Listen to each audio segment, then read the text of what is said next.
12 제자 중에 하나로서 디드모라 불리는 도마는 예수께서 오셨을 때에 함께 있지 아니한지라. 다른 제자들이 그에게 이르되 우리가 주를 보았노라. 도마가 이르되 내가 그의 손에 못자국을 보며 내 손가락을 그 못자국에 넣으며 내 손을 그 옆구리에 넣어보지 않고는 믿지 아니하겠노라. 여드레를 지나서 제자들이 다시 집 안에 있을 때에 도마도 함께 있고 문들이 닫혔는데 예수께서 오사 가운데 서서 이르시되 너희에게 평강이 있을지어다. 도마에게 이르시되 네 손가락을 이리 내밀어 내 손을 보고 네 손을 내밀어 내 옆구리에 넣어보라. 그리하여 믿음 없는 자가 되지 말고 믿는 자가 되라. 나의 주님이시여, 나의 하나님이시니이다. 너는 나를 본고로 믿느냐? 보지 못하고 믿는 자들은 복되도다. 예수께서 제자들 앞에서 이 책에 기록되지 아니한 다른 표적도 많이 행하셨으나 오직 이것을 기록함은 너희로 예수께서 하나님의 아들 그리스도이심을 믿게 하려 하며 또 너희로 믿고 그 이름을 힘입어 생명을 얻게 하려 함이니라. 오늘도 우리의 삶을 주관하시는 하나님 아버지, 우리 3월 14일 우리 사순절 8번째 날을 맞이해서 오늘도 하나님께서 우리를 이끌어 가시는 주님의 말씀에 순종하며 하루의 발걸음을 내딛는 우리 귀한 성도들을 축복합니다.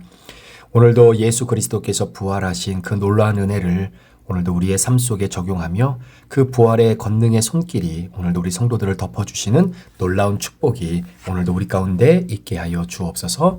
감사를 드리며 예수 그리스도의 존귀하신 이름으로 축복하며 기도합니다. 아멘. 우리 사랑하는 성도 여러분, 오늘 우리 3월 13일 목요일 요한복음 20장 24절에서 31절의 말씀을 중심으로 오늘 함께 하나님의 말씀 나누기를 원합니다. 계속해서 부활하신 예수님께서 이제는 제자들을 찾아오시고 특별히 오늘 본문에는 소위 의심이 많았던 도마라고 하는 그런 닉네임이 붙을 만한 사람, 바로 그 도마를 찾아오셔서 바로 그에게 평강을 불어넣어 주시고 너는 나를 본고로 믿느냐? 보지 못하고 믿는 자들이 더 복되다라고 하는 믿음의 본질을 우리들에게 설명해 주고 있는 그런 내용의 본문이기도 합니다. 자, 그런데 오늘 본문에서 우리가 다시 한번 좀 생각해 볼 것은 뭐냐면 부활하신 예수님에 대한 바로 그 모습이에요.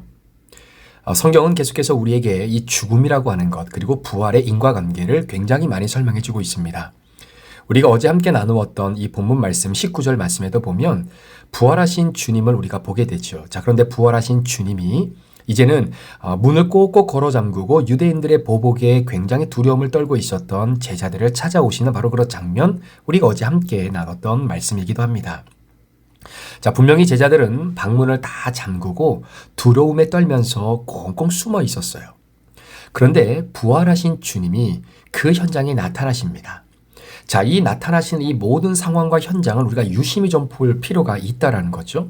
자, 어떠한 이상한 점을 우리가 좀 발견할 수 있어야 되냐면 예수님께서 두려움에 떨고 있는 제자들 앞에 나타나시면서 하셨던 말씀이 평강이 너희에게 있을지어다 라고 말씀하셨어요. 여러분, 3년 동안 예수님과 함께 동거동락했던 제자들입니다. 자, 그런 제자들이 이제는 예수님이 십자가에 못 박혀 돌아가시는 날을 기준으로 약 며칠 동안은 예수님과 함께 있지 못했잖아요. 그래서 6월절 마지막 만찬을 끝으로 그 겟세마네 동산에서 예수님이 로마 군병에게 잡혀가시는 그 순간, 그때부터는 제자들이 예수님의 목소리를 더 이상 듣지 못했습니다. 뭐 그래봤자 길어야 3, 4일 정도밖에 되지 않는 것 아니겠습니까? 자, 그런데 그렇게 내 스승이고 내 삶을 투자하고 그리고 하나님의 아들 예수 그리스도 메시아의 구원을 확신하면서 살아왔던 제자들인데 그 3일 예수님의 목소리를 잠시 못 들었다고 해서 어떻게 예수님의 목소리를 잊어버리고 까먹을 수가 있겠습니까? 분명히 예수님이 너희에게 평강이 있을지어다 라고 말씀해 주셨을 때 와, 예수님이다. 진짜 부활하신 예수님이다. 우리의 스승이시다.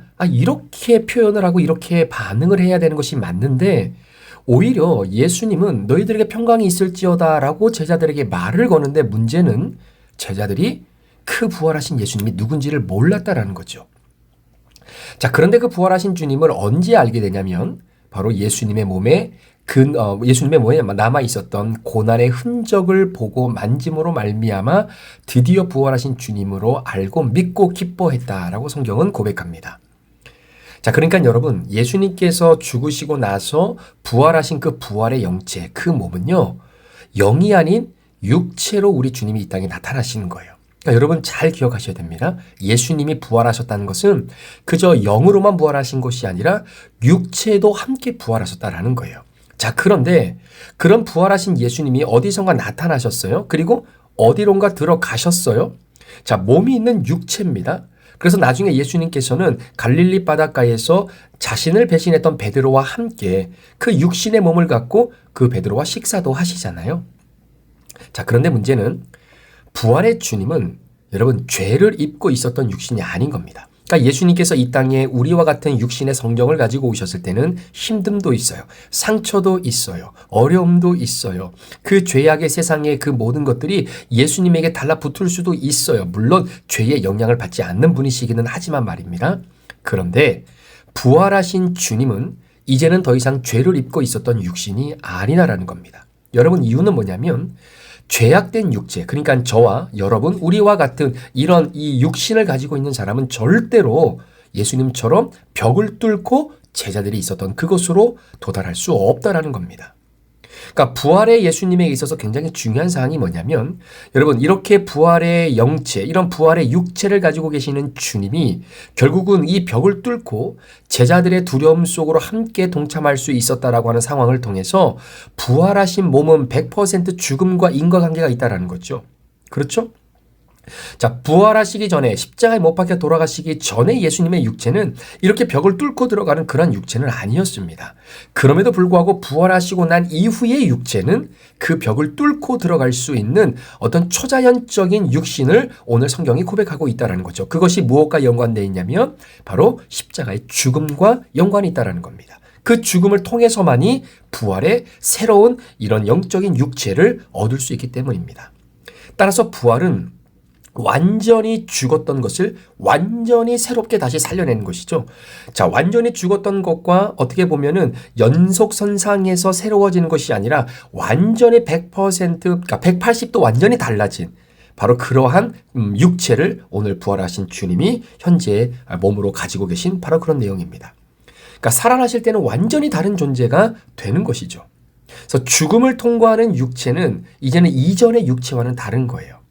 그래서 부활하신 주님이 나타난 사람들은, 그러니까 부활하신 주님이 결국 사람들에게 나타났을 때 여러분 그 사람들은 예수님을 알아보지 못했습니다. 자, 엠마오로 내려갔던 두 제자도 마찬가지였고요. 그리고 두려움에 떨고 있었던 제자들도 부활하신 주님을 못 만나봤고요. 아니, 그렇게 예수님과 함께 오랫동안 동고동락을 했다라고 자부했던 제자들도 부활하신 주님을 알아보지 못했다는 것은 부활하시기 이전의 예수님의 육체의 모습과 부활하시고 난 이후의 예수님의 육체의 모습이 철저히 달랐다는 것을 보게 되는 겁니다. 이것말을 다른 말로 표현하면 죄로 오염된 부분이 한 군데도 없는 예수님의 육체. 자, 그러한 예수님의 육체를 여러분 사도 요한이 그걸 어떻게 언어로 표현할 수 있겠습니까? 자, 사도 바울이 3층천을 방문했던 그 시간을 기억하면서 성경에 기록해 놓은 부분이 있어요. 그런데 사도 바울이 그 부분을 기록하면서 뭐라고 얘기하냐면 바울은 그 3층천의 아름다움과 그 영화로움을 이 세상의 어떠한 언어로도 표현해낼 수 없다. 그래서 언어로 표현하는 것을 내가 포기한다. 이렇게 표현하는 것을 보게 됩니다. 그만큼 완벽하고 정말로 성스럽고 그리고 귀하고 소중한 것들을 언어로 표현하는 것이 굉장히 어렵다라는 이야기죠. 자, 또 한 가지 뭐냐면 여러분 부활한 몸은 아까도 말씀드렸던 것처럼 그 어떠한 언어로도 표현이 불가능하다는 겁니다. 그러니까 육체의 신비를 표현할 수가 없다는 거죠. 너무나 거룩하고 너무나 깨끗하기 때문에 우리 인간, 그러니까 죄성을 갖고 있는 육신을 갖고 있는 인간으로서 아무리 생각하고 생각해내도 그 육체, 부활하신 예수님의 육체의 신비를, 그 거룩을, 그 깨끗함을 우리 인간의 언어로 절대로 표현해낼 수 없다라고 하는 내용입니다.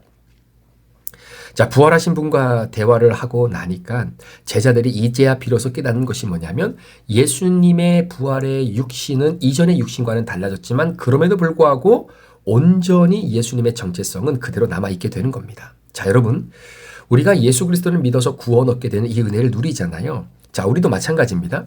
우리도 예수 믿고 죽고 나면 우리의 몸은 흙으로 다 썩어 들어가겠죠.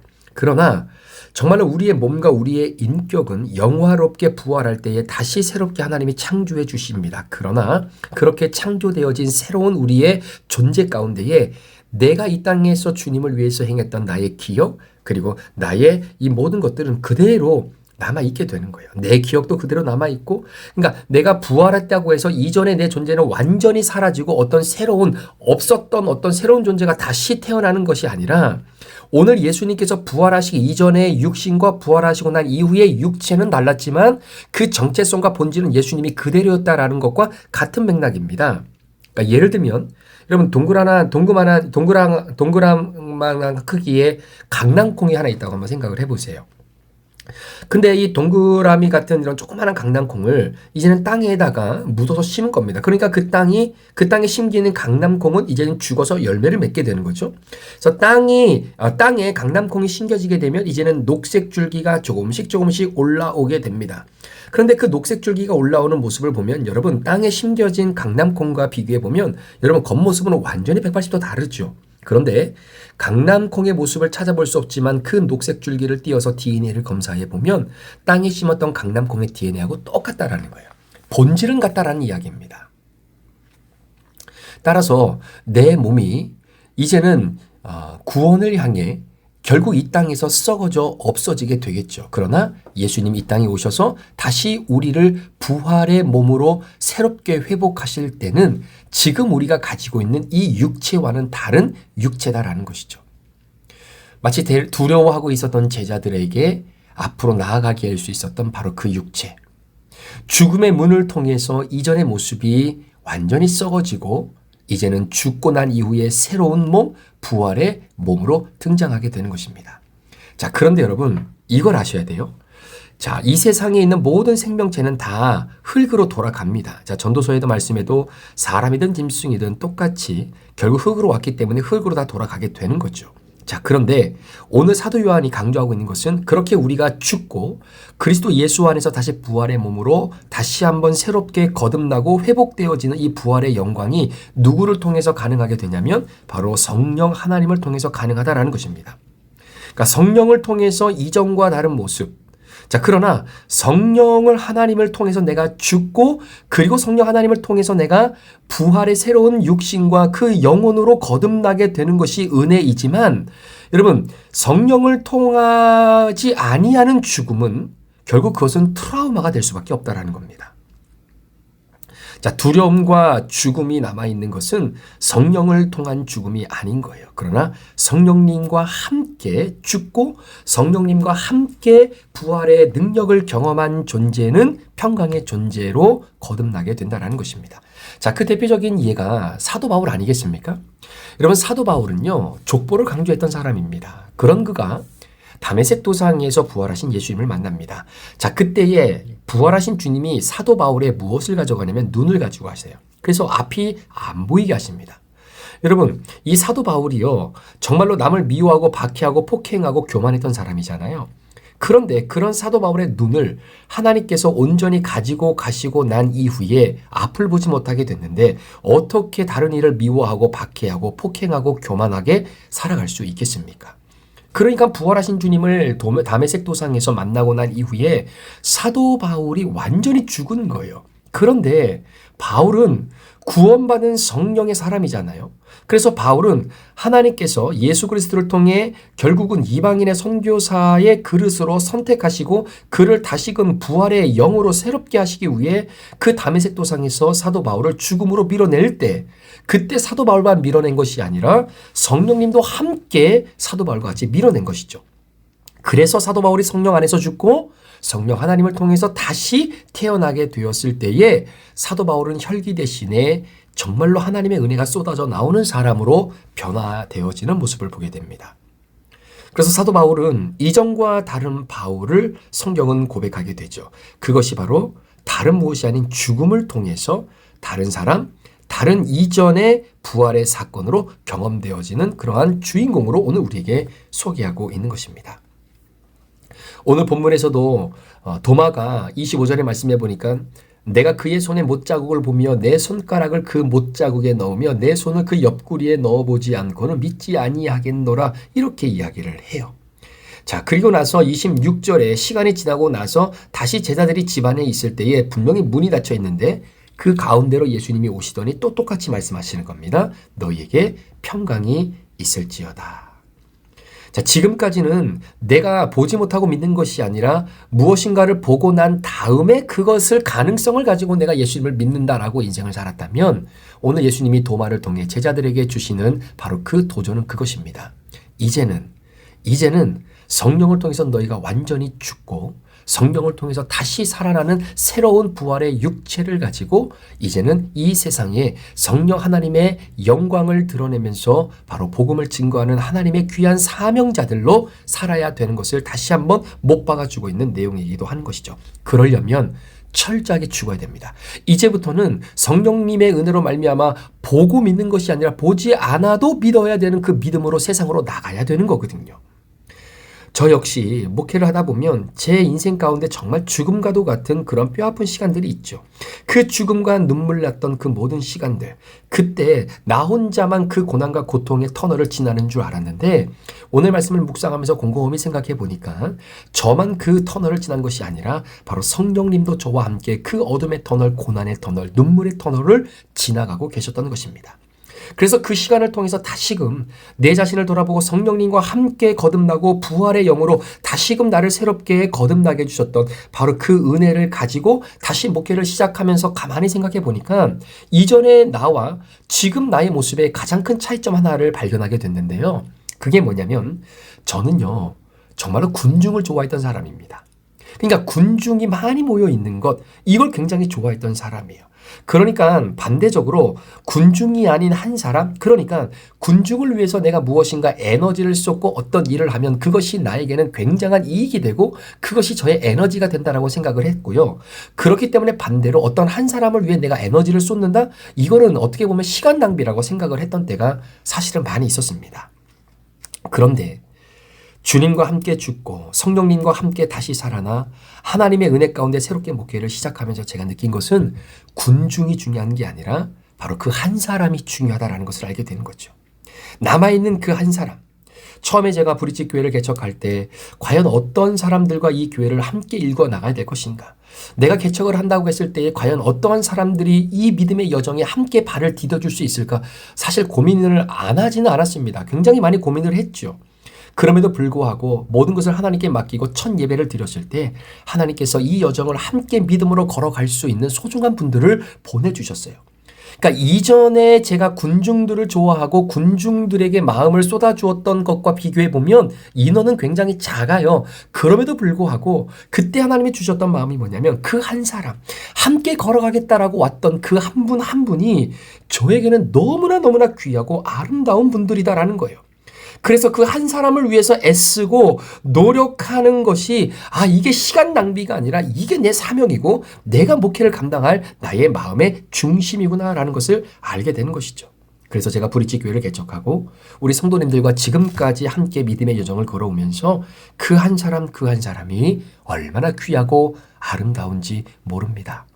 그 한 사람이 있어 주었기에 오늘을 내가 있는 것이고 그 한 사람이라도 남아있으면 오늘도 내가 예배를 준비하고 설교를 준비해야 되는 바로 그 이유가 바로 여기에 있다라는 것을 깨닫게 되는 것이죠. 우리가 부활의 영, 하나님께서 주시는 거듭난 영으로 거듭나고 다시 태어나기 위해서 제일 먼저 전제되어져야 될 것이 바로 십자가의 죽음입니다. 죽음을 통해서 우리 예수님이 부활의 육신의 몸으로 거듭나서 정말로 이제는 그 두려움 속에 파묻혀 있는 자들에게 평강을 주셨던 예수님의 모습으로 완전히 변화되어진 것처럼 저와 여러분의 인생 가운데 오늘 하루 내가 완전히 십자가에서 죽어야 되는 부분이 어떤 부분인지 다시 한번 우리가 좀 내 자신을 돌아보고 주님 나를 그 연약한 부분을 십자가에 내놓으니 주님 나를 죽여주시고 다시 성령님과 함께 거듭나는 그 부활의 신령한 육체를 가지고 오늘도 내게 주신 이 아름다운 하루의 삶을 주의 영광 위에 살아갈 수 있도록 주여 도와주시옵소서. 함께 기도하며 나아가는 저와 여러분 되시기를 주의 이름으로 축복합니다. 기도하시겠습니다. 하나님 아버지, 예수님께서는 도마를 향해 보고 믿는 것보다 보지 않고 믿는 것이 더 복되다라고 말씀하셨습니다. 이제 제자들은 성령님과 함께 죽고 성령님과 함께 거듭남으로 말미암아 이제는 보여지는 것을 수단으로 하나님의 사명을 감당하는 것이 아니라 보이지 않는 것을 믿고 복음을 증거하며 하나님 나라 선포를 위해 사용되어져야 될 바로 이 제자들에게 주신 말씀이 오늘 저에게 또 우리 성도들에게 주신 말씀으로 믿습니다. 철저하게 십자가에서 나의 혈기가 죽게 하시고 나의 죄가 죽게 하시고 나의 욕심과 교만과 음란과 나의 탐욕이 죽게 하시고 철저히 주님이 주시는 그 부활의 새로운 몸으로 성령님과 함께 오늘도 승리하며 살아가는 우리 귀한 성도들의 삶, 더 부족한 종의 삶이 되도록 축복해 주시옵소서. 감사를 드리며 예수 그리스도의 존귀하신 이름으로 축복하며 기도합니다. 아멘.